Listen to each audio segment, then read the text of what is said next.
Donald Trump is saying and doing racist things, he's also implementing policies that are hurting and impacting negatively communities of color. I don't think Donald Trump is doing an awful lot to appeal to African-American voters. All the policy that he's put forward has been anti-people of color. Now, we hear those lines all the time, but here are the facts. Since President Trump took office, black unemployment has hit an historic low and currently sits at about 6.7%. And by the way, he's not satisfied with that. He wants it a lot lower, but still pretty great. The number of African Americans employed is up more than 4%, and the most stunning of all, African American wages, this is my favorite, are up more than 9%. Here now in a truly special debate. I'm so happy about this. Candace Owens, Brexit Movement founder and conservative commentator, and Cornel West, professor of philosophy at Harvard University and professor emeritus at Princeton. Dr. West, I also want to tell you, I really appreciate your coming on the show. You're an old-style liberal. I don't mean old and old. I mean, but you like debate and conversation, and I think that's just awesome. So thank you so much for joining us tonight. Thank you. Thank you for having me on. Absolutely. And I want to begin with a simple question, Dr. West. Are the president's policies, let's just focus now on his economic policies, are they helping the African-American community, in your view? No, I think that the statistics certainly look good through a narrow lens, so I give him credit in that regard. But we have to keep in mind that on the one hand, you still have grotesque wealth inequality, you have job insecurity, so many people who are working more than one job. We know many people who have withdrawn from the labor force are not counted at all. But I think the problem is, though, my dear sister, is that the president has a language that creates an atmosphere that is so xenophobic against black folk, Mexicans, Muslims. He rarely wants to stay in contact with their humanity. So when you look at the statistics, that's one thing. But when you create an atmosphere and an ambience of xenophobia, it reinforces the polarization, and therefore many black folk wouldn't even be able to connect the statistics that look good with the language, the atmosphere that feels so bad. And that cold-hearted, mean-spiritedness is something that cuts very, very deep in the spirit of people. Have you met him? Have you met him, Dr. West? Ever met the president? No, I've never had a conversation with my right-wing brother. I mean, you know, I've called him a gangster and a proto-fascist in terms of separation of powers. But he's a human being. He's a human being, and I could, you know. No, I'm just saying this because, look, you and I don't agree a lot, but I actually really like you. I think I just like the fact that you're out there and you're advocating. I have no problem with it, and I wouldn't call you mean-spirited. We disagree, but I think if you actually were with the president, you might find that you could accomplish a lot together and you could do a lot together. I really believe that. He'll work with pretty much anybody, and that's what I found in my experience. So I'm just throwing that out there, Candace. But there is this tonality issue that people seize on with the president, and they always go back to Charlottesville. They always go back to this S-hole countries. Those are the two things they really seize upon, the travel ban. Those three things probably, for some, just wipe out any other accomplishment. Your reaction? Well, look, I think the president is doing something different. Definitely his tone is different because he tells the truth and he doesn't pander to black America. He hasn't offered us hot sauce. He's offered us jobs. That makes many people uncomfortable because they're from an era where race hustling is a business.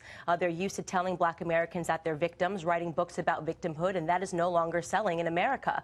And I just wanted to comment back on saying that xenophobia is something that black Americans are afraid of. Xenophobia means that you have a fear, Mr. West, of foreigners. Black Americans are not foreigners in this country. We are a piece of the American dream. We've earned a piece of this American dream, and we're getting tired of people telling us that we are somehow separate of it. I mean, that's really what I have to say. We're doing tremendous under this presidency. There is no candidate that is offering anything on the left to counter what Trump has offered. They're just offering more rhetoric, more fear-mongering, and unfortunately, time is up on this narrative. We are ready to move on and embrace our futures. Oh, Dr. West, go ahead. If I can come straight, I mean, first, xenophobia in the generic sense means the fear of other. And black folk have been other, the enslaved, Jim Crow, Jane Crow, and so forth. So if you want to, the narrow understanding is just foreigner, but it's the other.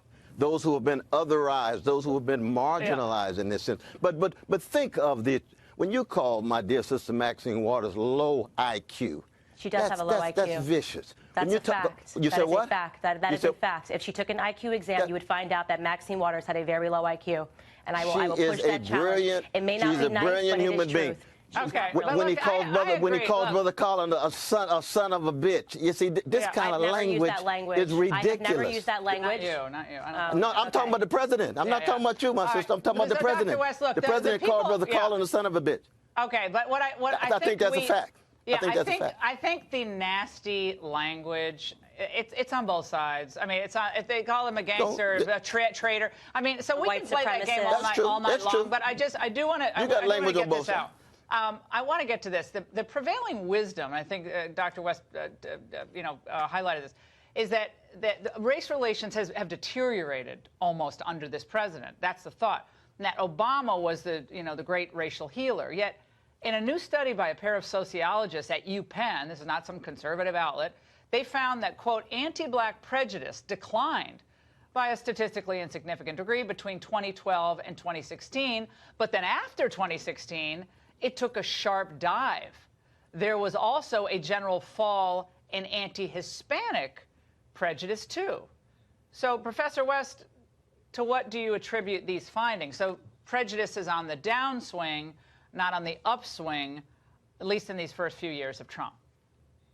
Well, based on this particular study, I'd have to examine how they gather their evidence and so forth. But anti-Jewish attacks, anti-Muslim attacks, anti-Mexican attacks, and not just anti-black attacks, but also the police departments, the militarizing of the police departments, the withdrawal of the investigations when police do, in fact, shoot fellow citizens, whatever color they are, but disproportionately chocolate, disproportionately black and brown. Right, that was absolutely. Under Obama, like That's Ferguson true. and That's all true. That stuff, right? That's true. It's not I'm just talking about continuities. That's I'm talking about continuities. Right. I do want to share this. This was a moment that I think, again, going back to what Candace has worked on and spoken about, and what Dr. West, I think you two could actually be happy about together. Happened at the White House, I think it was last month, and it was an event commemorating the First Step Act. Let's watch. And I really thank you for signing that bill. When y'all passed this, I could have fell through the floor.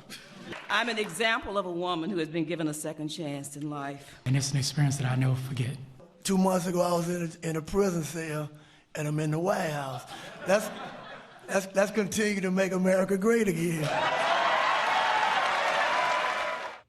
Now, Dr. West, I mean, I don't think they were feeling xenophobia or mean-spiritedness. I think they actually found a president who was willing to work with people who really didn't even like him and didn't think he was probably going to accomplish much.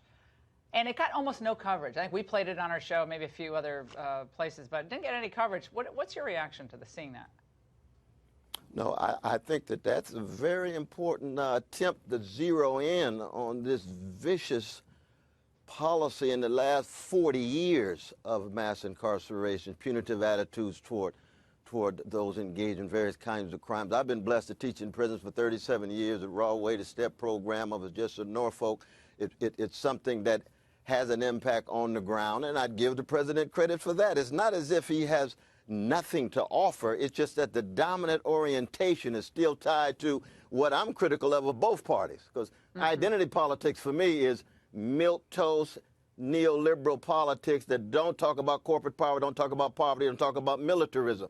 But the Republicans still strike me as so cold-hearted, mean-spirited, and they're still tied to corporate power and Wall Street and won't hit poverty head-on. But when it comes to prison, when it comes to statistics, I give the president credit for that, but it's still small relative to what I'm looking for. I see it in neither both parties other than Brother Bernie Sanders, but that's another dialogue, as you know. Bernie Sanders. We won't go into that right now. No, we won't go to that. But I have to go back to this idea of race relations under Obama, which I almost fell out of my chair in the CNN story that came out in October of 2016.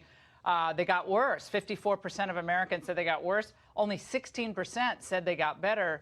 This was at the end of the Obama administration. So as Cornel West said, you had Ferguson, you had Freddie Gray in Baltimore, you had all this stuff bursting out on the streets of America. with the first African-American president in the White House, and that healing didn't seem to take place. Right. Look, at that point, I was on the left. So when Barack Obama first went into office, I was a liberal, and I changed my mind due to exactly what you're saying. He drove this nation apart. President Trump is bringing this nation together because what he is talking about is patriotism. Patriotism knows no sex, it knows no color, it knows no creed. The liberal media can ignore all the work that he's doing in Black America all they want. Every statistic in the world shows you right now that Black support for Donald Trump has doubled, and that is meaningful. And I'm telling you that by 2020, he is going to be the first president to crack the Black vote to the detriment of the Democrats. Hey, Professor West, do you still do work in prisons? Do you still do it? Absolutely. Absolutely. Can I come with you? Can I come with you on one of your You can come anytime visits? you like. We're going to keep track of the humanity and rich imagination and intelligence of our brothers and sisters who are incarcerated to make sure they have a better chance to keep and make sure that they can unleash their potential. But I say to Sister Candace that I like her independence of mind. I think she's wrong most of the time. I fight for her right to be wrong in that regard. But I would wish that she would have moved. Mr. West. Absolutely, but I would have wished that you would have moved further to the left, because when you have a Black Lives Movement under a Black president, it's not going to be a matter of then moving to the right, West, where they have been socialism has already been tried in our community. It's been tried via welfare policies, and it has completely crippled the Black community. It has completely crippled the Black family via the welfare policies. You know that. So I had to creep all the way to the right. And I have to tell socialism you, is power sharing. Socialism is not giving and becoming people dependent on programs. Never go liberal. Power sharing. Mr. West, I appreciate your time, but you know Black liberals go conservative, but Black conservatives never go liberal, and there's a reason for that. And I would just add that Wall Street. I don't know. Black people are complicated. Black people are complicated. We go back and forth, but I wish we had more Black leftists. All right, guys, we got to go. This was a fascinating conversation. We have to have you both back. Thank you very much, both of you, for being here. I watched that tape. I am so impressed and so happy for you that you have this gift. But I am so sad for you also that you have to take on those vicious attacks like that. Thank you so much, first of all, for the compliment. It means a lot coming from you. And let me tell you, do not be sad for me. This is exactly what I wanted. This is exactly what I intended to happen, because I knew exactly what I was going up against. When you go up against the left, this is what they do. They try to essentially say that you are not allowed to think differently. I say it all the time. Blacks are ideological slaves and pawns to the Democratic Party. Try and invest in real estate. If you don't put your money on under a mattress, believe me, I know what you mean. It's not the same, though. How I watched Kanye West, I was so happy that he did that, because that's what I always thought. Everybody should embrace this freedom. Why do so many have a problem with this? It's not a problem with it. You have to think about what the left has done successfully. They've hijacked our education. They hijacked our families via LBJ and the Great Society Act, taking away Black fathers so that Black youth would start to look at hip-hop culture and NBA and NFL athletes for the right direction. This is why they're constantly utilizing Hollywood, and there's developed this underground system of conservative thinkers in Hollywood for fear of losing their jobs. Kanye West is just the first person that's brave enough to come out swinging against them and saying that he has a right to think according to how he would like to. I really thought, honestly, it was so refreshing that he did that, and I was happy for you. You know, a very dear friend of mine, Deneen Borelli, she's been a guest on this program often. She wrote a best-selling book, Blacklash. The first thing she writes in the book is Google my name. And because she happens to be a Black American who is conservative, the things that come up are the most vicious. Why? Why do you think that is? Well, I think that the reason is because politics is downstream from culture. And if they lose the culture war, they lose absolutely everything they have. They cannot afford to have Black people thinking differently. If we move the Black vote even 5%, the Democratic Party is absolutely finished. So it's essentially a house of cards that they've been building. When you get Black icons like Kanye West, you get... Oh, I'm sorry. Go ahead. Finish your thought. No, finish your thought. Or you get Black stars to speak out against them, they're in serious trouble. Look at under President Trump, Black and Hispanic unemployment is at the lowest level it's ever been at. 14 states have record low unemployment numbers. After 8 years of President Obama, 13 million more Americans were on food stamps, 8 million more were in poverty. I said that every night. Do you think this is going to change? Because the Democrats, every year, every election year, they play the race card. Republicans don't want to count you in the census, the James Byrd ad, and so on and so forth. Do you think this changes? Is there a cultural shift based on results coming?